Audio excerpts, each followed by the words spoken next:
One of the things that I've observed through my career is how salary can be a double-edged sword. You know, when you're young, you want a higher salary, you want a better style of living and all of those things.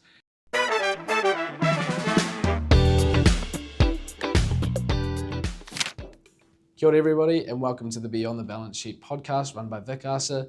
This initiative is targeted at bringing students to industry and career pathways, targeted at leadership in accounting and beyond. Today we are joined by Christian Hawkesby, former Governor and Deputy Governor of Te Pūtea Matua. Kia ora, Christian, it's great to have you here today. Kia ora, thanks for having me. Oh, of course. So to start things off, just wondering if you can maybe tell us a bit about your background and experience. Yeah, so grew up in North Canterbury, went to Rangiora High School, wanted to be an All Black when I grew up, like a lot of kids, and probably in my late teens as that dream faded, I discovered economics, studied at Canterbury, and was fortunate enough to be on the graduate recruitment program at the Reserve Bank back in 1998.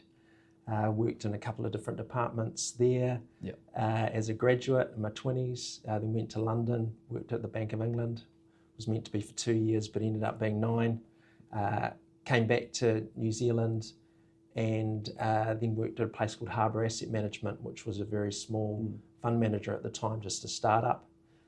Did that for 8 years, taking it from a startup to more established.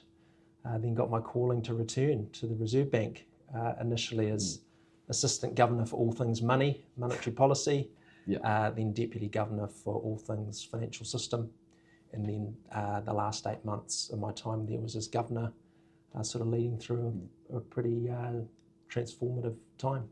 Nice. So you've had quite a diverse career to date. Can you tell us a little bit about how you go from, I guess, like navigating the different teams, different spaces that you work in, and how important, you know, building relationship and trust between team members is?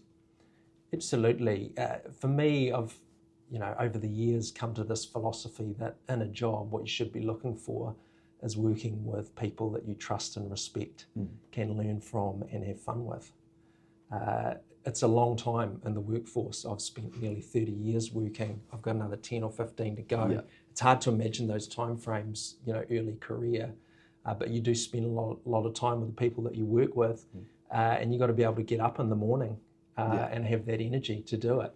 And I think if you tick those boxes around trust and respect, learning and having fun, then it feels less like a job and it feels more like a vocation or a passion or a mission that you're on. Then as a leader, my job is to create that environment for others where they feel trusted and respected, listened to, included, and ultimately empowered to be their best selves. Yeah. How do you find that difference between going from working within a team to leading a team? Like, is it a mindset thing? Is it a type of work that you're doing?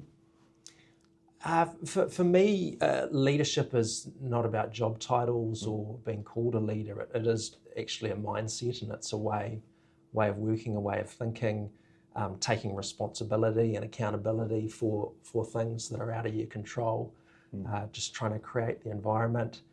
Being a leader, you're also part of the team, and that's a really important piece, as being a role model of just being a great team member, being a great part of the team, and then enabling others to play their role in the team as well. Awesome.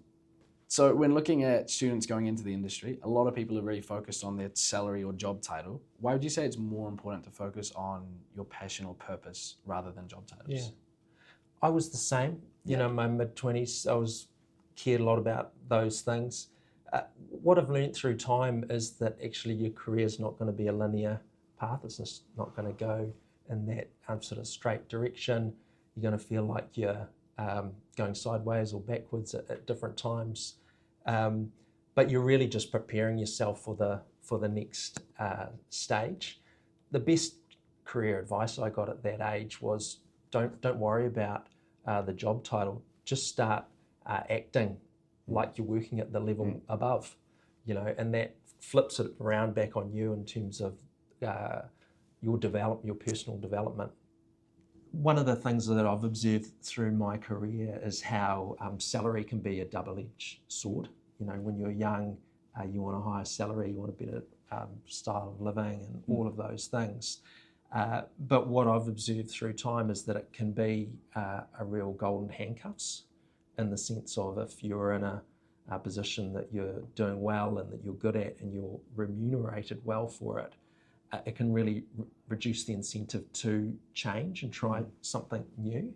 And sometimes you do need to let go of the financial incentive, the short-term financial incentive, to actually broaden out, do something different that's actually going to prepare you to take the step higher still. And so that involves courage, it involves taking a longer-term perspective than the here and now. Yeah. Are there moments in your personal career journey where choosing purpose has led to some unexpected career opportunities? For me, working at Harbour Asset Management was a real eye-opener, and it was part of being in a small startup company where we only survived if we had clients, and so being client-focused and being most trusted was a huge focus. And by focusing on those things, a lot of other things followed. It became a great, made you less focused about your own career development and more about serving customers, serving clients, and a lot of other things follow naturally from that. Yeah. So I imagine this kind of team also tied in quite closely with the trust in your team and the people that you work with? Absolutely. In those small environments, you can't do everything yourself. You need to trust the people around you. So being in an environment where you trust and respect the people that you work with, and you're ultimately looking to serve customers, because in funds management, you're dealing with people's money. You need a really high degree of trust for people, to give you, let you do that. That became a great anchor for when any tricky issues came up, any contentious things. You just come back to, what do I need to do to continue to be most trusted? And that's something that I learnt that I took into the Reserve Bank, where it became even more important, and the client base went from a few hundred clients to 5 million. Yeah. Wow. Yeah. So we've spoken a little bit about letting go of the things that feel easy or safe. Can you kind of speak about how this has shaped your whole career?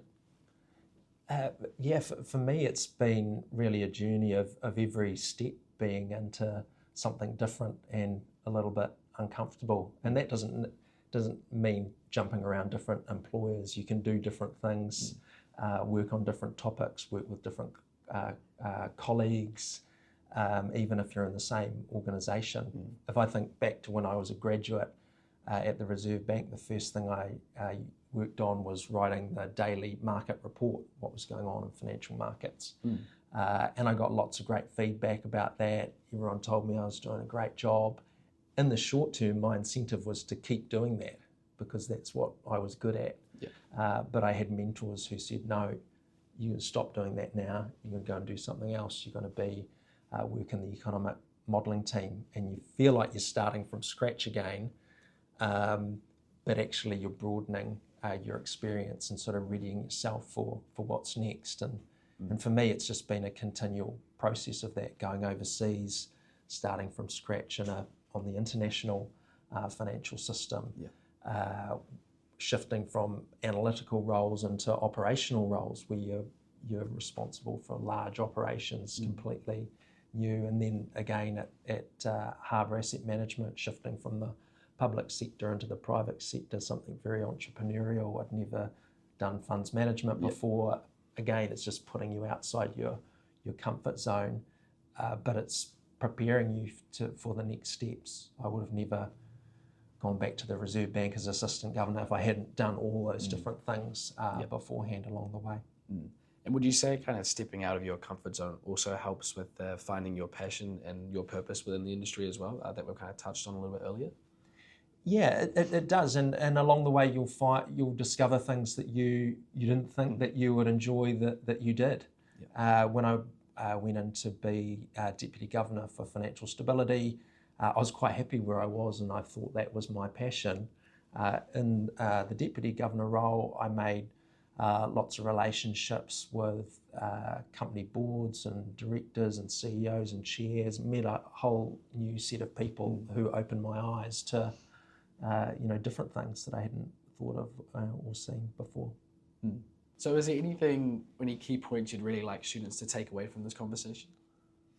Yeah, I think the thing for me is that if you're a student and you've watched this podcast and you've lasted this long to the end of it, to me, you're a leader of the future, because what leadership requires is a learning mindset, always wanting to find out, different things, different ways, learning from other people's experiences. And it also takes, responsibility for your own personal development, and that's something that I think they'll have. The last final thing is experience, is time. It's graduating university, and then you've actually got to the start line, which is entering the kind of the school of life, the hard knocks. And I'd say in 5, 10, 15 years, you'll be a leader yourself, and I'll be looking to you for a job rather than the other way around. Well, that's all we have time for today, Christian, but thank you for joining us. We really appreciate your insight and expertise on the industry. And for those of you watching, thank you for joining and watching the Beyond the Balance Sheet podcast. We hope you tune in for the next one.